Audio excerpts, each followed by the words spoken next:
Joss Lowden. I'm a professional cyclist for a team called X, which is a women's world tour team, a Scandinavian team actually. I am in my second year with X. So this is road racing, but also time trialing and anything that's really on the world tour calendar. But I essentially started out racing in Sussex. So I'm from Lewis and I grew up there.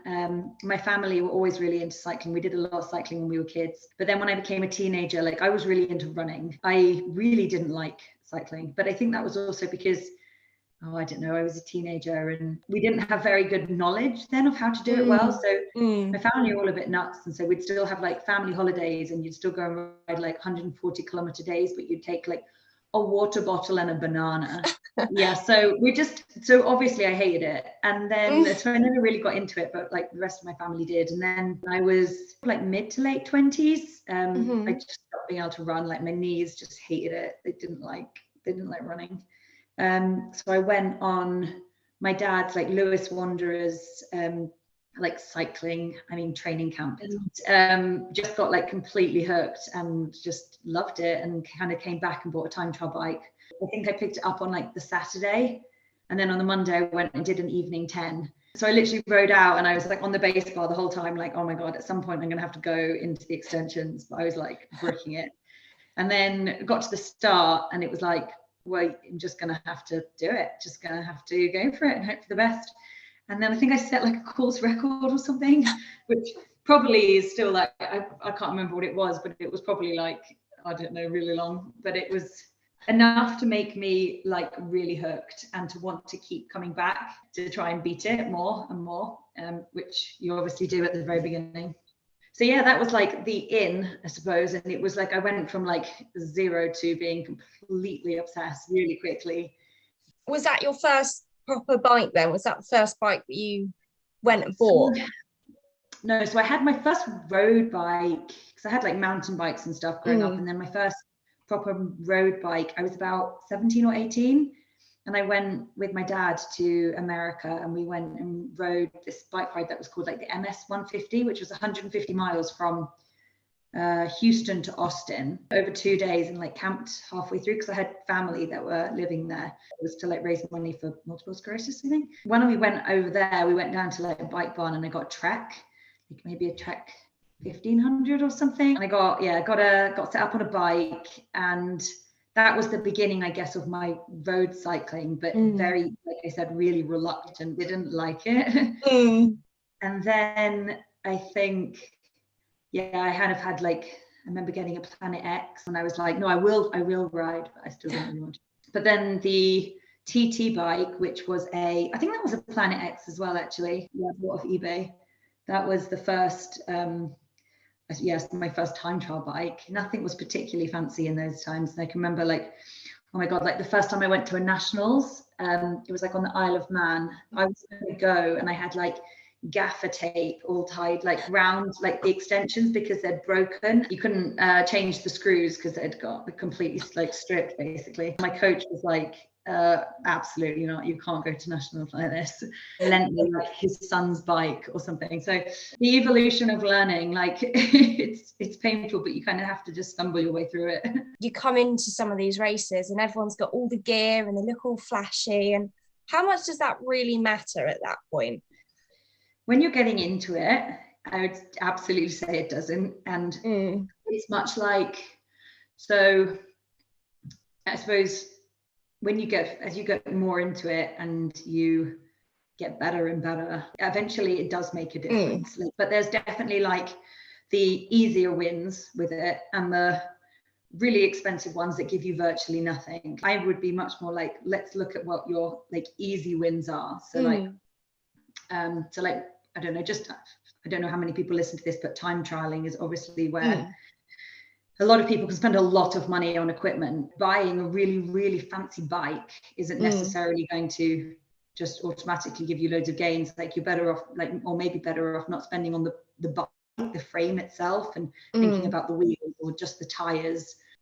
Tires is a really big one, and your wheels, and then just your position and your helmet. And things like that before going and spending like 7,000 on a frame or something. Yeah, I would say that certainly if you haven't got all the equipment, like it shouldn't be what blocks you from getting in, and you can look for like your easier wins, but there is no escaping the fact that your equipment does help you go faster. Have you got road races as well as time trialists?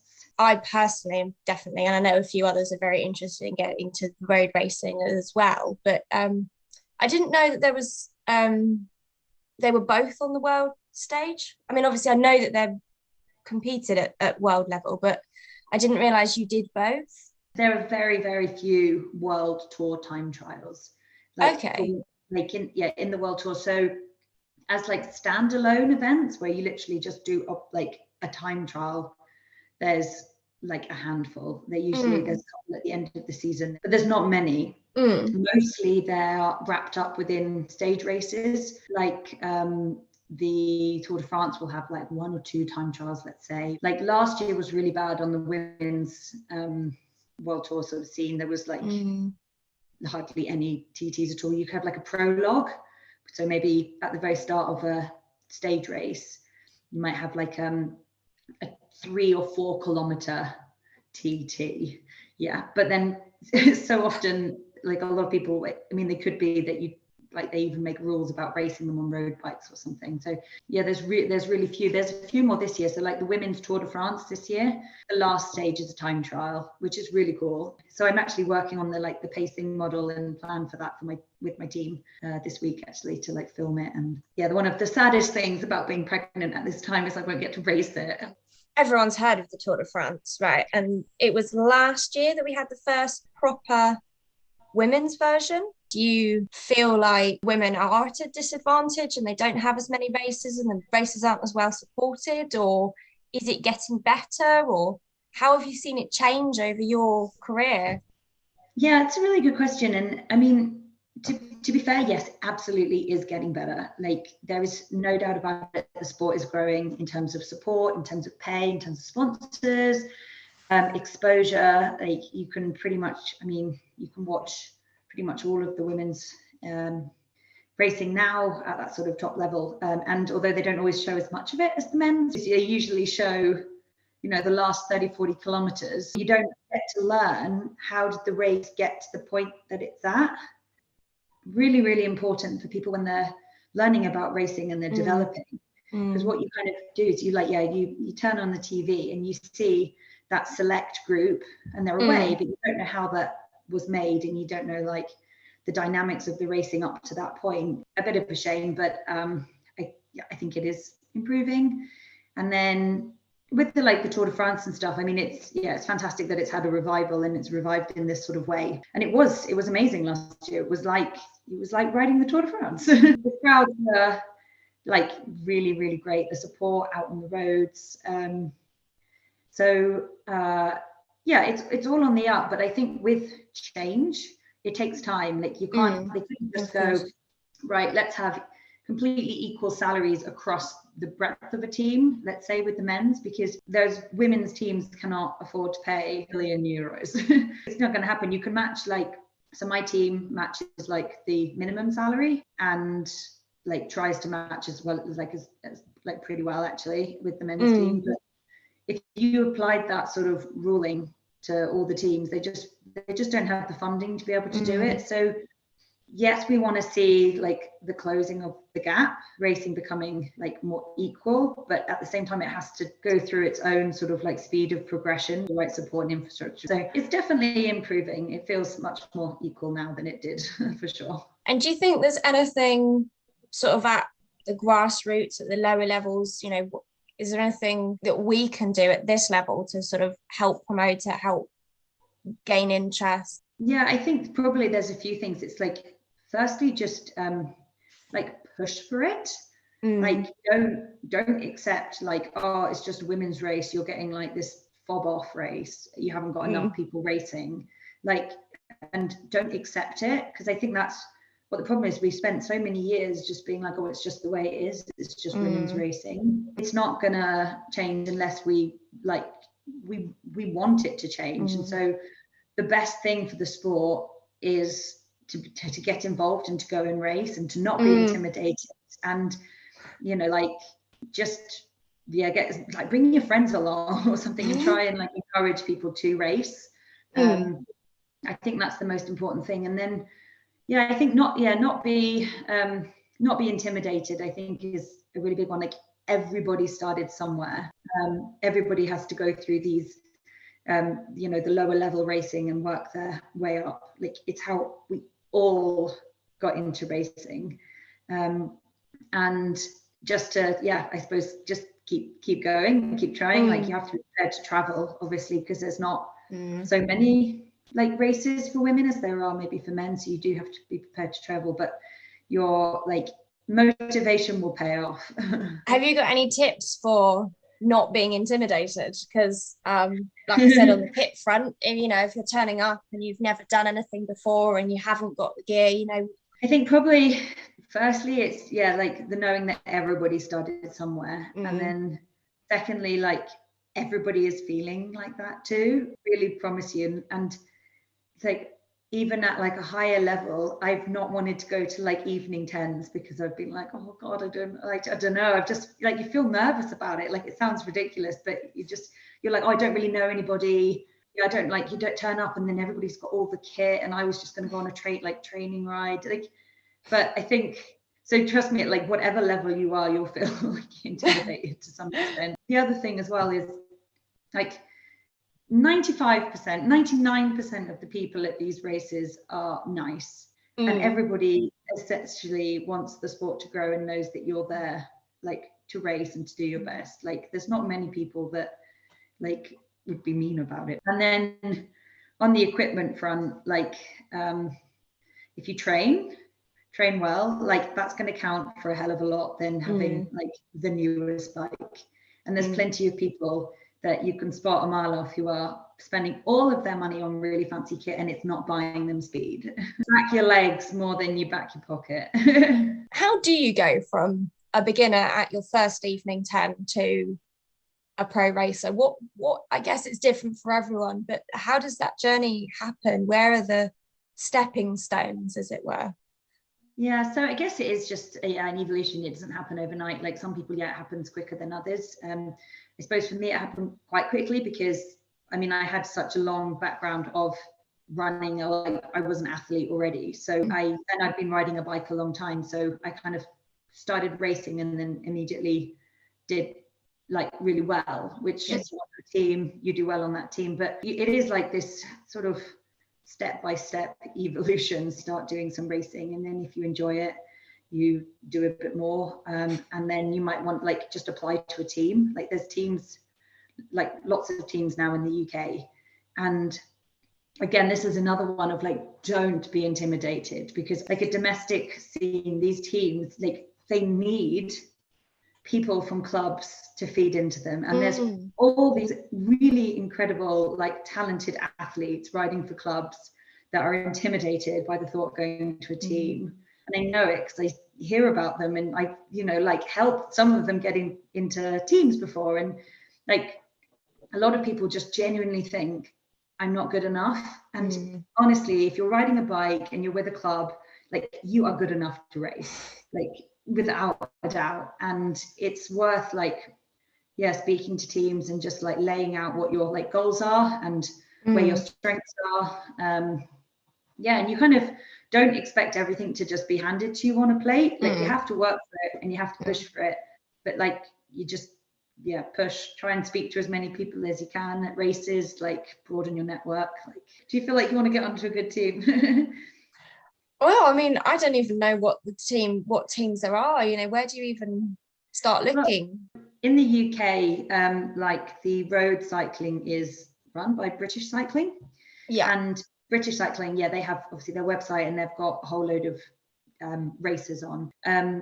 They have a series called the National Series, which I guess is like the top level of racing in the UK. If you were to find one of these races, I think they had one a few weeks ago, which was like Sequel Classic. And then you can find the series on, say, British Cycling.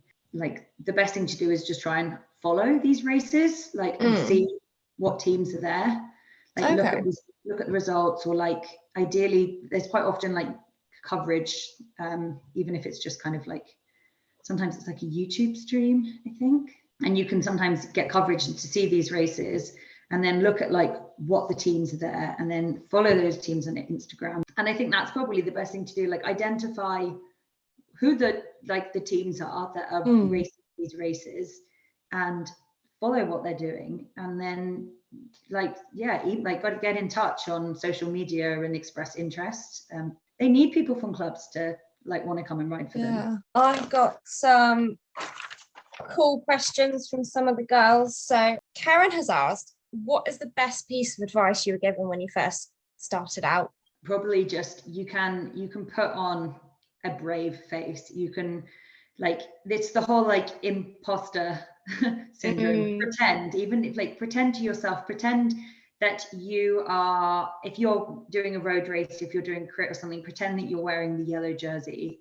You are like completely protected. You're like invincible if you're in the yellow jersey, and you can ride like it, like believe it and ride like it. Like everybody that's like going to do well has to pretend or believe that they have the right to be there and to race.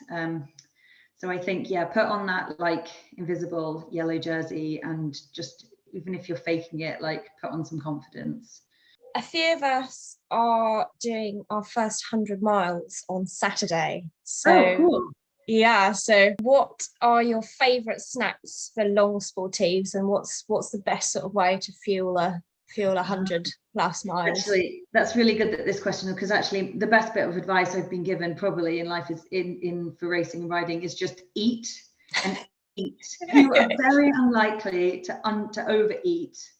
Like, so eat, and that applies when you're training, applies after training, and when you're racing. Yeah, really good fueling. So for 100 miles, I would say, you want to have a nice sort of full carb stores beforehand. So like a really good breakfast, a really good dinner the night before. So, and then actually think about it in terms of like your grams of carbs.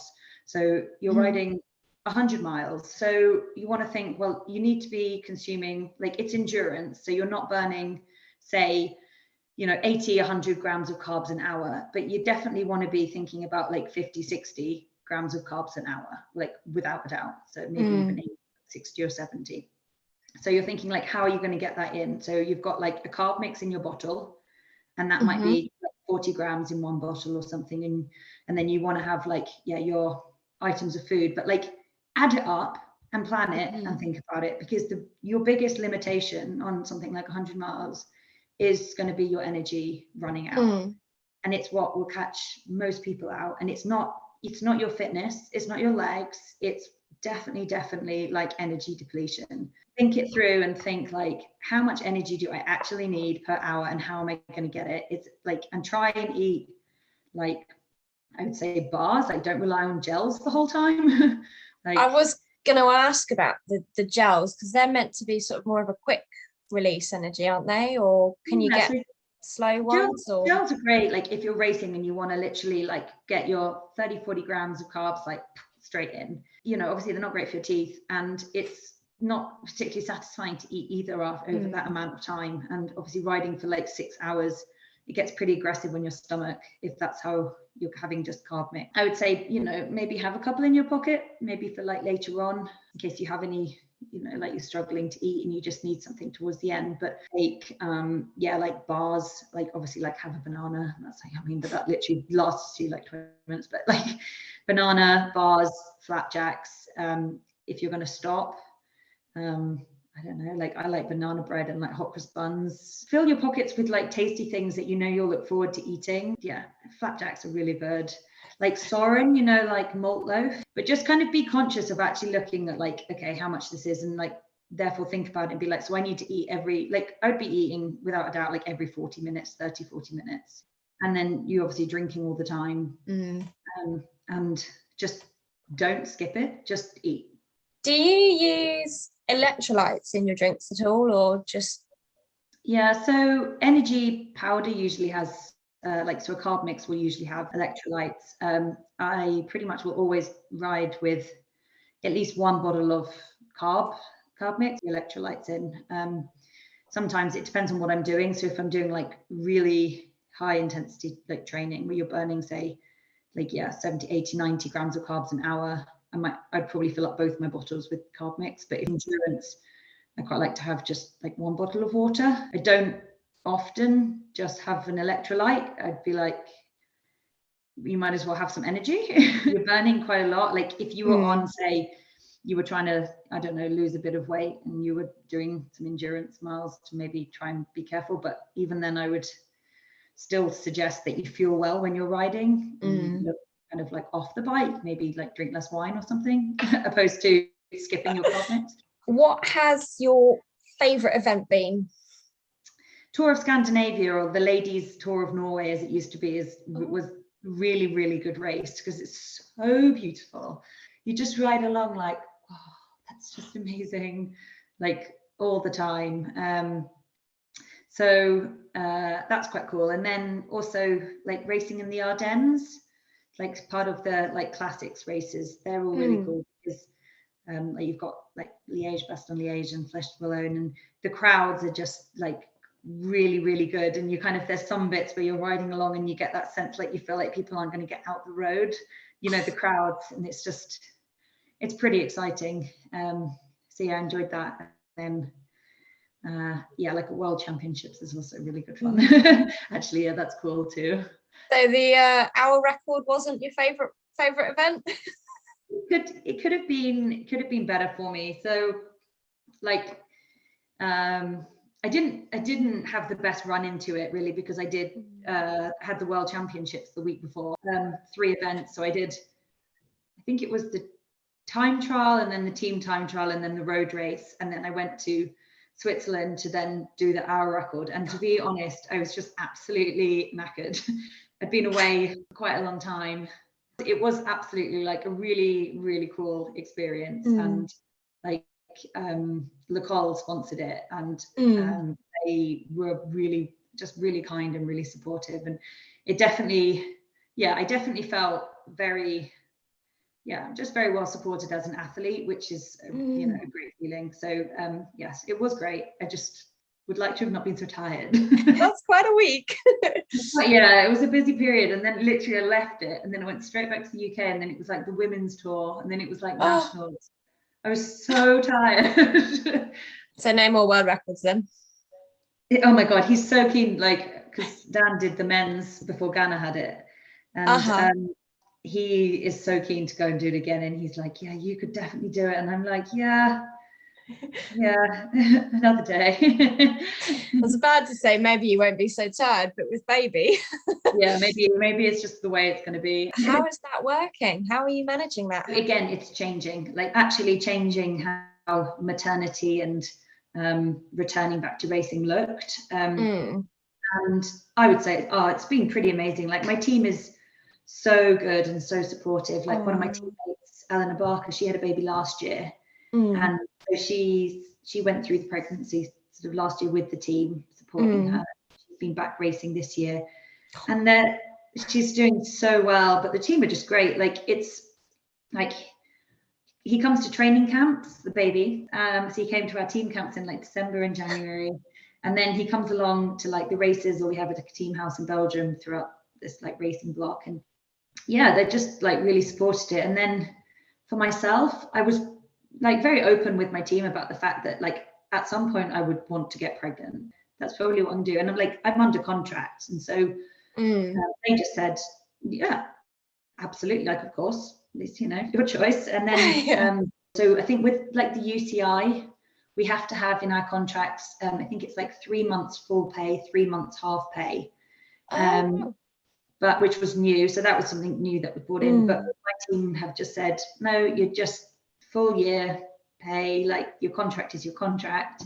And then have given me a contract for next year to come back to racing as well. So that's really, really like motivating, because I didn't really want to stop.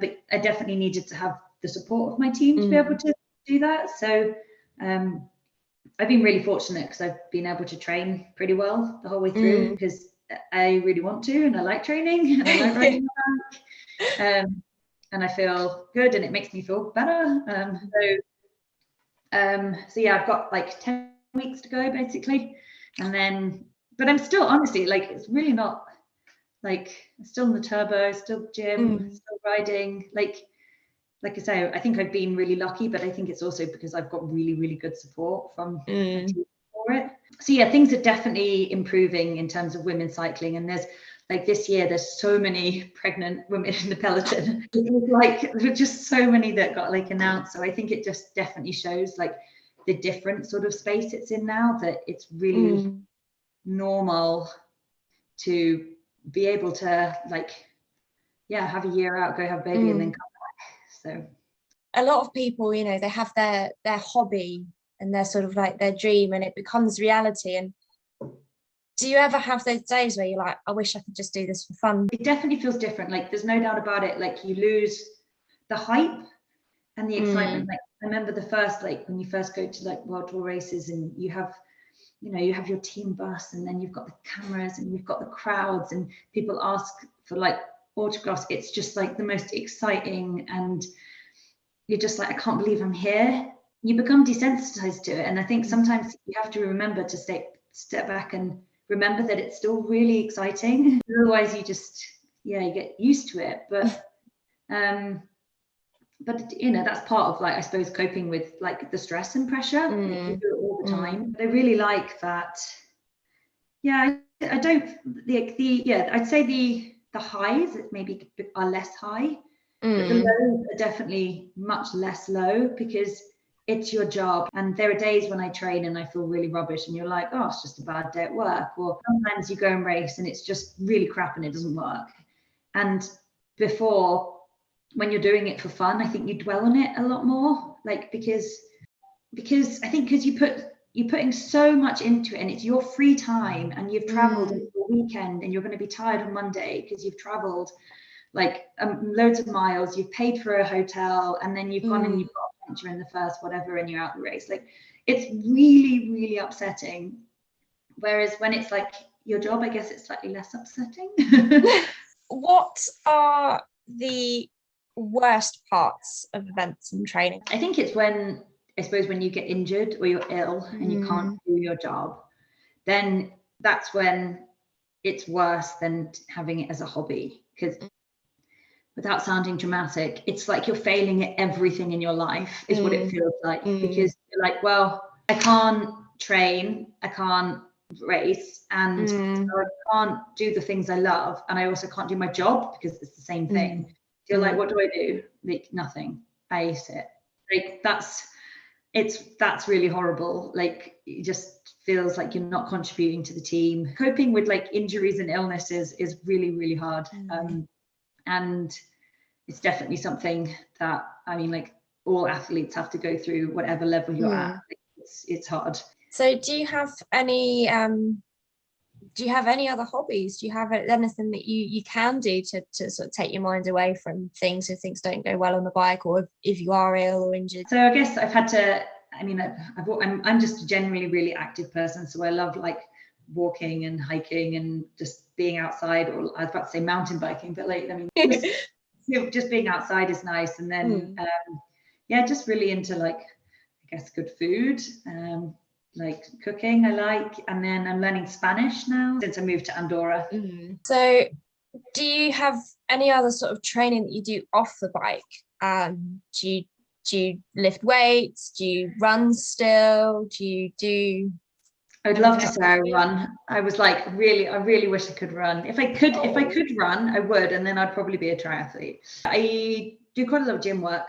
We all do really on the team, like some, depending on whether you're like more of a sprinter or more like a climber or whatever, like sort of your gym program slightly varies. But yeah, absolutely in the gym a good few times a week, even if it's not like, I normally only do about 45 minutes, 2 or 3 times a week. Some strength, some stability, but yeah, definitely weights. It's really good for like your bone density as well, because cyclists, you just don't get that impact you need. So the gym is good for that. And then, yeah, just for injury prevention. And then, yeah, like I said, I do quite a lot of walking and hiking. And then at the moment, I guess because I'm pregnant, I'm just kind of taking opportunities to do other things. I'm doing a fair bit of swimming as well. But generally, when I'm like properly training, it's bike and gym and walking. Where's the best place you've ever cycled? So I have a few favourite places. So I'll give you my number one, which I feel is appropriate to start with, and that is the Ashdown Forest. Love it, love it. I think growing up around there, like I know every lump and bump and every climb. I know how long each one will take, and sort of training on it. And there's some really good sessions that you can do actually on the Ashdown Forest, where you essentially do like an effort on like all of the long climbs, like Black Hill, or there's Chillies Lane as well. That's a really good one that kind of comes up from Buxton. Anyway, there's loads, and it's just like endless playground, and I think it's amazing. So that's one of my favorites. And then there's a place called the Vercors, which is in like the France. It's on the edge of the Alps, not quite like in the Alps, and it's just the most amazing riding, because it's like mountains for beginners. Like all the climbs are like 5%. So nice. And it's just really stunning, and it's really, really quiet, and it's just really lovely. And none, like you can be in like what you feel like the mountains, but nothing's like too grim.